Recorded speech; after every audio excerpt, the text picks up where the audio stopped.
सिंहासन 32 की 27वीं कहानी मलयावती पुतली की कथा।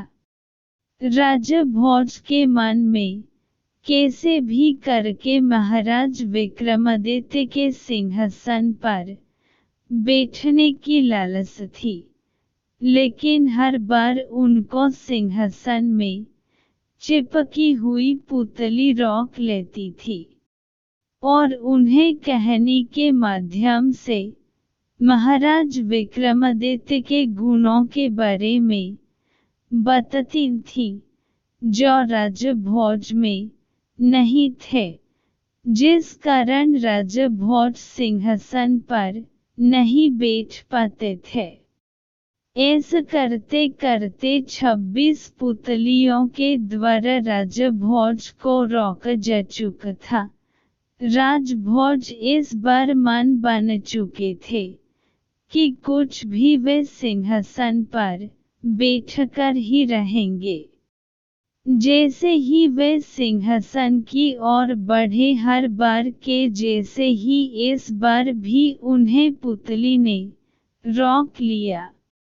इस बार उन्हें मलयावती नामक 27वीं पुतली ने रोक लिया था, और हर बार के जैसे ही उसने राजा भोज से विक्रमादित्य की गुणों के बारे में कहानी के माध्यम से कहना शुरू किया। महाराज विक्रमादित्य अपन कुछ समय राजकाज से बचकर शास्त्रों के अध्ययन में लगते थे। एक दिन वे विष्णु पुराण पढ़ रहे थे, जहां उन्होंने दानवीर दैत्यराज बलि के बारे में पढ़ा कि किस प्रकार से उन्होंने वामन वेशधारी विष्णु देव को सब कुछ दान में दे दिया और पाताल लोक चले गए। महाराज विक्रमादित्य के मन में इनते बड़े दानवीर के दर्शन करने की लालसा उत्पन्न हो गई। उन्होंने सोचा कि इस लालसा को केवल विष्णुदेव ही पूरा कर सकते हैं। ऐसा सोचकर वे अपना राज्य महामंत्री के हवाले करके जंगल में विष्णुदेव की तपस्या करने के लिए चले गए। कई वर्षों की तपस्या के दौरान पहले उन्होंने अन्न का त्याग किया और कंदमूल का सेवन करने लगे। फिर कुछ दिनों के बाद कंदमूल का त्याग कर मात्र पानी का सेवन करने लगे। ऐसा करने पर उनका शरीर बेहद कमजोर हो गया। उनकी तपस्या के कारण उनके आसपास और भी साधु तपस्या करने लगे। उनमें से एक साधु ने महाराज विक्रमादित्य की कमजोर हालत देखकर उनसे कहा कि वे गृहस्थ हैं और उन्हें साधुओं के जैसे तपस्या नहीं करना चाहिए। लेकिन महाराज विक्रमादित्य नहीं माने और अपनी तपस्या में लीन होते हुए उन्होंने पानी का भी त्याग कर दिया। अब तो उनका शरीर सूखकर कांटे के जैसा हो गया और वे बेहोश होकर गिर गए। जब होश आया तो देखा कि उनका सिर विष्णुदेव के गोदी में है और वे राजा विक्रमादित्य के सिर पर हाथ फेर रहे हैं। उन्हें देखते ही विक्रमादित्य के हर्ष की सीमा नहीं रही और तुरंत ही उन्हें दंडवत प्रणाम किया। विष्णुदेव ने उनसे इतनी कठिन तपस्या का कारण पूछा, तो विक्रमादित्य ने पूरा वृत्तांत सुन दिया। विष्णुदेव ने उन्हें एक शंख देते हुए कहा कि वे समुद्र के बीच में बने हुए पाताल लोक तक इस शंख की मदद से पहुंच सकते हैं। जब वे समुद्र के किनारे जाएं, तो इस शंख को बज दें। इससे समुद्र देव प्रकट हो जाएंगे और वे आपकी इच्छा को पूरा करने में आपकी मदद करेंगे। इतना कहकर वे गायब हो गए।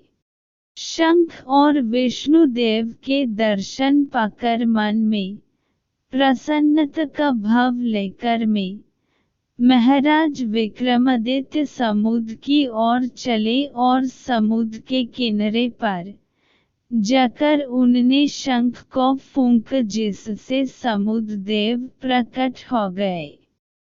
उन्होंने पाताल लोक तक जाने में विक्रमादित्य की मदद की।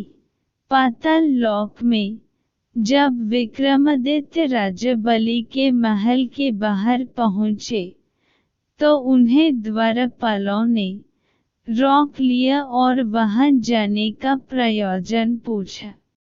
तब विक्रमादित्य ने कहा कि उन्हें राजा बलि से भेंट करनी है।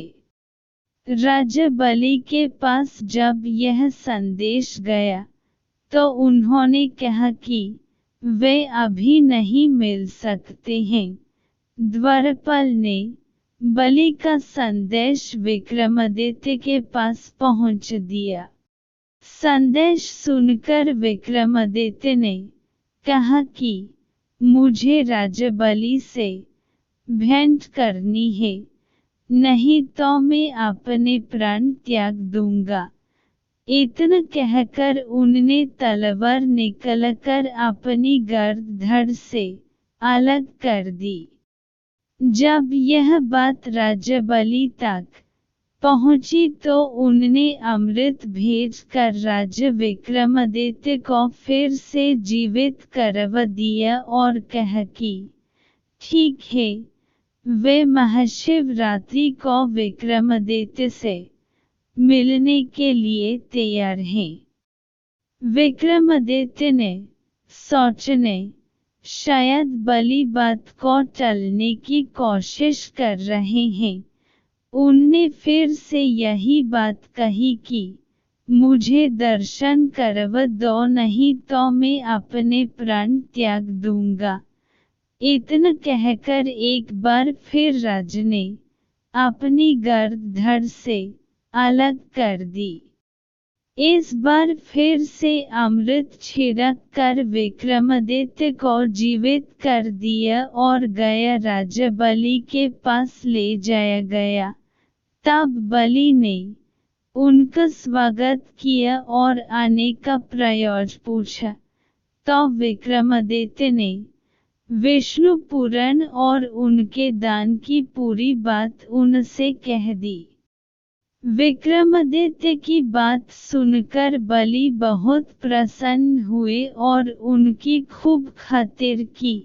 जब विक्रमादित्य वहां से आने लगे, तो दैत्यराज बलि ने उन्हें हर इच्छा को पूरा करने वाला एक मूंग दिया और उसके बारे में बताया।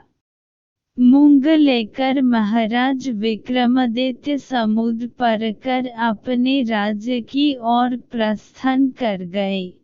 रास्ते में उन्हें एक स्त्री मिली जिसके बाल बिखरे हुए थे और अपनी गोदी में अपने पति का सिर लिए बैठी रो रही थी। उसका पति मर गया था। महिला की हालत देखकर विक्रमादित्य ने मूंग से उसके पति को जिंदा करने का अनुरोध किया और पलक झपकते ही वह जिंदा हो गया। महाराज विक्रमादित्य ने वह मूंग उस महिला को दे दिया और उसका रहस्य भी बता दिया। इसके बाद वे वापस अपने राज्य चले गए। कहानी को खत्म करके पुतली ने राजा भोज से पूछा कि हे राजन, क्या आपके अंदर भी इतनी सामर्थ्य है कि अपने इच्छा को पूरा करने के लिए अपना सब कुछ छोड़कर प्रभु भक्ति में लग जाओ।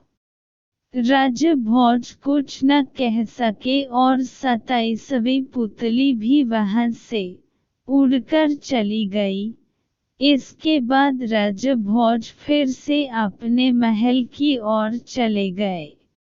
कहानी से सीख, हमें अपने मान लिया हुआ दृढ़ संकल्प किसी भी परिस्थिति में पूरा करना चाहिए, भले ही कितनी विपत्ति का सामना करना पड़े।